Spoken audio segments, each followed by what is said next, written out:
la denuncia de Fabiola contra Alberto Fernández. Hubo novedades hoy, Delfina. Habló Victoria Tolosa Paz.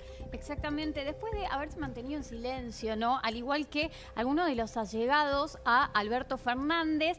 En la semana había hablado muy escuetamente Santiago Cafiero, que había dicho es una denuncia gravísima y se va a tener que dirimir en la justicia. Bueno, en línea con los dichos de Cafiero, habló Tolosa Paz, pero te diría que fue un poquitito más allá y lo que dijo es, primero que dio a entender que si los hechos son como se ven, bueno, están bastante a las claras, ¿no? A la luz. Y por el otro lado dijo, sí, ahondó en la necesidad de una sentencia, pero apuntó bastante contra Alberto Fernández y lo que dijo es que si bien su marido es quien es amigo de él, bueno, si hay una sentencia, digo, esto no va a repercutir, o sea, en la decisión que tiene que tomar Pepe Albistur, ¿no? Recordemos que Alberto Fernández está en el departamento de Pepe Albistur viviendo. Pero mira, escuchamos qué es lo que decía.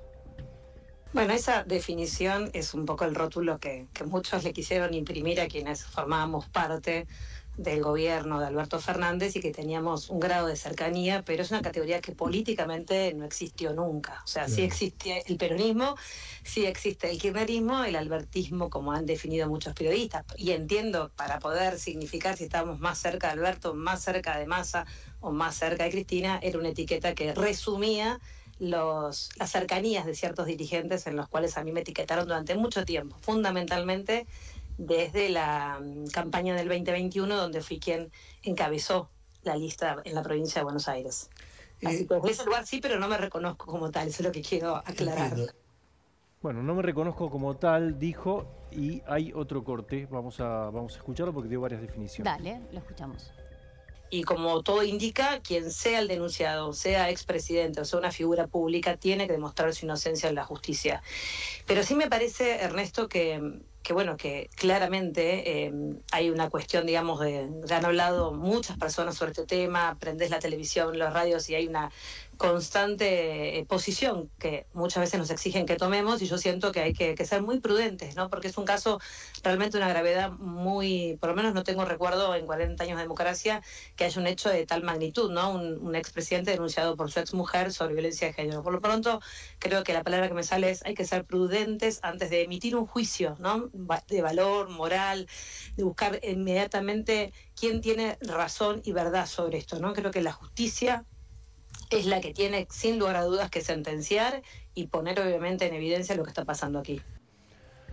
Bueno, muchos comentarios el fin de semana también sobre el caso este, ¿no? Exactamente, y la realidad es que esta semana, Pancho, vamos a tener, digamos, Victoria Tolosa Paz habla en un momento en que esta semana tenemos muchas novedades en la causa, ¿no? Primero porque arranca lo que es la rueda de testigos y además Fabiola va a presentar en las próximas horas unas nuevas medidas de prueba, sobre todo en relación a chats nuevos, no chats de este celular que ella dice que se extravió, que tiene que ver con las conversaciones que tuvo con Alberto Fernández durante lo que fue la gestión de Fernández, pero sí chats que dan cuenta del 2024, digamos, que darían cuenta de, bueno, de hostigamiento, amenazas hacia Fabiola Yáñez, pero después te voy a estar ampliando un poquito de esto.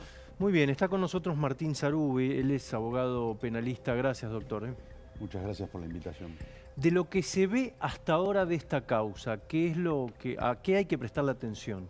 Bueno, claramente a toda esa prueba que va a aportar la denunciante en relación a esos chats, está claro que la pérdida del teléfono parece un poco sospechosa, ¿no? No obstante lo cual, lo cierto es que si bien esa prueba que se puede obtener directamente del dispositivo, conectándolo a la UFED para hacer esa descarga, que eso es lo que permite desde el punto de vista pericial dotar a esa prueba de legitimidad y sobre todo tener en cuenta la integridad de las pruebas, es decir, que no haya sido editada, no puede ser suplida en principio por las capturas. Ahora, lo cierto también es que si tenemos las capturas por un lado, pero la prueba testimonial por el otro, todo eso sí permite conformar un cuadro probatorio determinado. ¿Qué le sugiere que se haya perdido ese teléfono? ¿Qué quiere decir?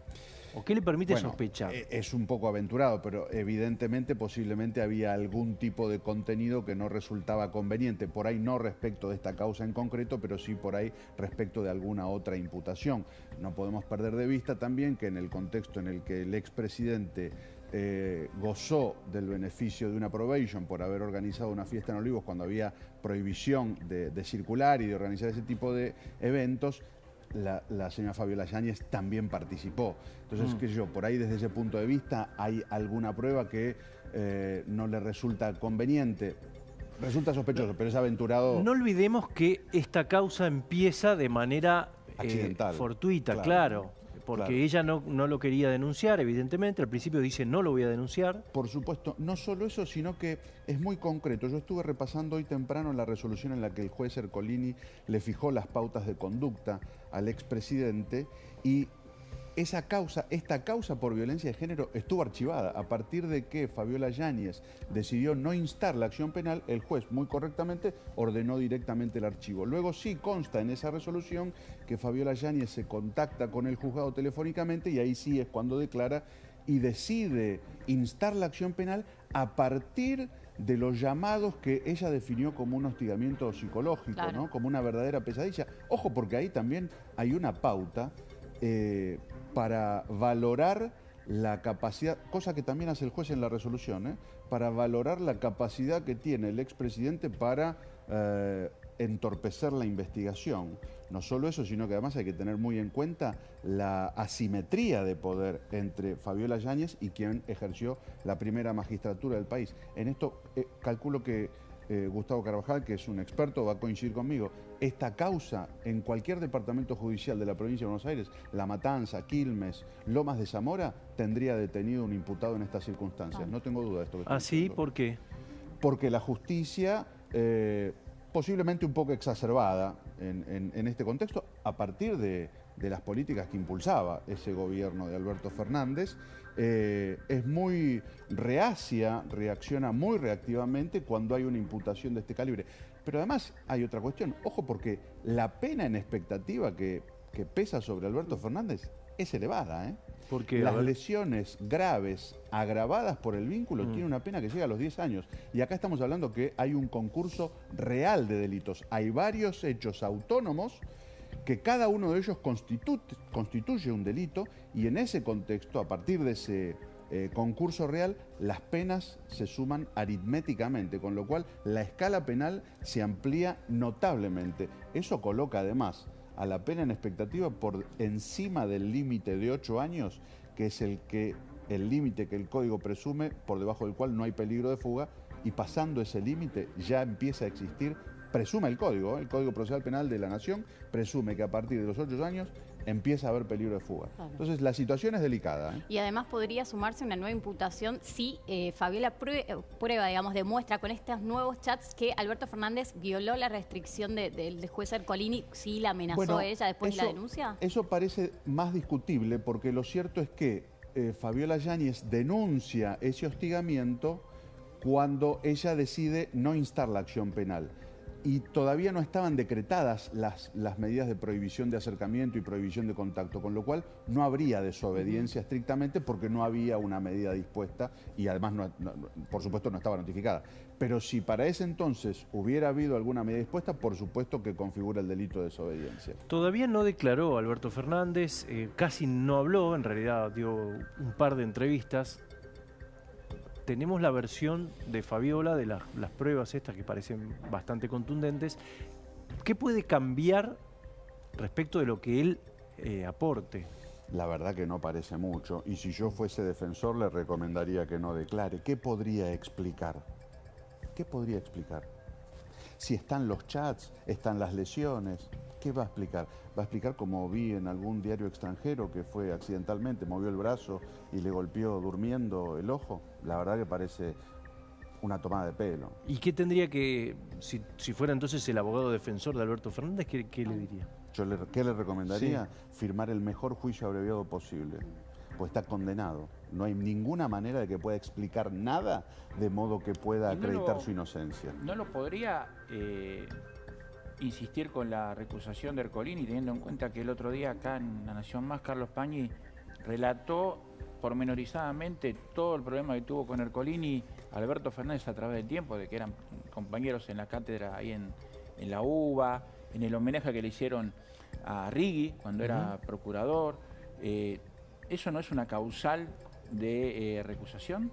Bueno, no hay más que repasar un poco la jurisprudencia de todos nuestros tribunales. La recusación es un instituto absolutamente excepcional que solo es admisible cuando hay circunstancias muy graves. Acá no parecería que hubiera una circunstancia grave que permita suponer que el juez ha perdido la imparcialidad. Y por otro lado, entiendo que sí está insistiendo la defensa con la cuestión de competencia, pretendiendo que esta causa se radique en el Foro Federal en San Isidro. Y ahí hay que tener algo muy en cuenta, ¿eh?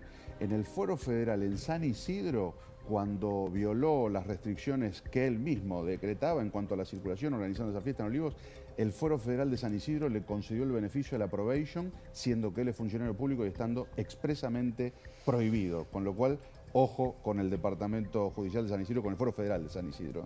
¿Le llama la atención que vayan apareciendo pruebas, videos, como algo por entregas? Sí, la verdad que es llamativo, pero le asiste el derecho, está constituida como parte querellante, la querella legítimamente puede tener una estrategia procesal, eso no indica absolutamente nada. La verdad que parecería que lo más sano es que toda la prueba se ponga a disposición en los primeros momentos de la investigación. Insisto, esta cuestión del extravío del teléfono resulta llamativo, sobre todo porque, bueno, yo no soy un experto, ¿no? Pero las conversaciones de WhatsApp, cuando uno cambia de dispositivo, se descargan casi automáticamente en el dispositivo nuevo, con lo cual parece un poco llamativo. Pero, insisto, más allá de el valor probatorio relativo que pierde esa prueba a partir de que no se puede hacer una pericia sobre el dispositivo, lo cierto es que eso, junto con el resto de la prueba, particularmente la prueba testimonial, va a sellar la suerte de Alberto Fernández en esta causa. En esa línea, digo, cobra especial relevancia lo que va a ser el testimonio de María Cantero y además los chats, ¿no? Que esos son chats que no se borraron. Pero mi pregunta es, ¿ella podría llegar a exigir algunas garantías para no quedar imputada y así garantizar un testimonio? Bueno, ni siquiera lo necesitaría, porque cuando se dispone la pericia, tanto es así que fíjense que cuando se le secuestra el teléfono al expresidente se dispone que solo se descargue la conversación con Fabiola Yáñez. Sí. Sí. Casi equivale hoy cuando se intervienen las comunicaciones o cuando se peritan los teléfonos, es casi equivalente a cuando se produce un allanamiento. Entonces, la medida solamente puede estar destinada a probar el objeto procesal de la causa. Es decir, no podría peritarse el teléfono para buscar otra cosa. Eso en derecho se llama ir a la pesca. Sí, Eso no está permitido, está expresamente prohibido. Con lo cual, la verdad es que ni siquiera era necesario, porque seguramente cuando se dispusiese la pericia, se iba a disponer la pericia solo respecto de las conversaciones que representaban algún interés para esta causa. Pero me refiero en relación a su testimonio. Digo, ella podría aportar pruebas valiosas, pero por un lado está imputada en otra causa y por el otro lado, digo, acá hay algunas dudas de si ella podría sufrir una eventual imputación por no haber hecho nada. Entonces digo, ¿qué garantías podría exigir? No, imputación por no haber hecho nada no como podría. Funcionaria pública. Fabiola no era funcionaria pública. No, María Cantero. Ah, María Cantero. Bueno, pero tampoco, porque le podría resultar imputable el encubrimiento, por ejemplo. Pero resulta que el encubrimiento no es punible cuando hay una especial relación de confianza entre el encubierto y el encubridor, con lo cual no sería punible, de la misma manera que tampoco es punible respecto de los cónyuges o de los Lo llevo a la otra causa, la que desencadena esto, que es la de los seguros. Ahí seguramente hay mucha información y ministros que han cedido algún pedido como mínimo, ¿no? Metamos este broker en este ministerio. ¿Eso puede aparecer y puede haber más imputados por ese tema? Naturalmente.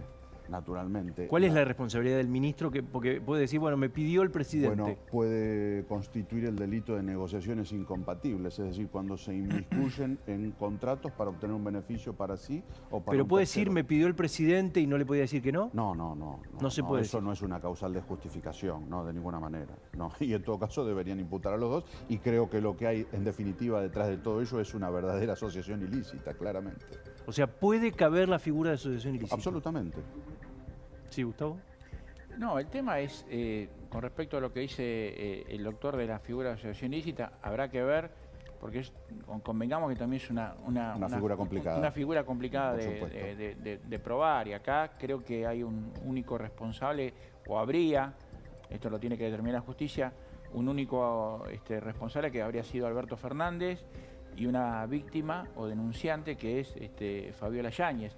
El tema es los otros ayudaron, encubrieron, participaron. No, pero perdón, Gustavo, eso claramente en relación a la causa de violencia de género. Yo digo que puede existir una asociación ilícita respecto de la causa de los seguros. Perfecto, es otra cosa. Son dos cosas absolutamente distintas. Y en el contexto de la causa de violencia de género, insisto, es difícil, o mejor dicho, ni siquiera es punible el encubrimiento cuando existe esa relación de especial confianza. Esto está establecido en el código taxativamente.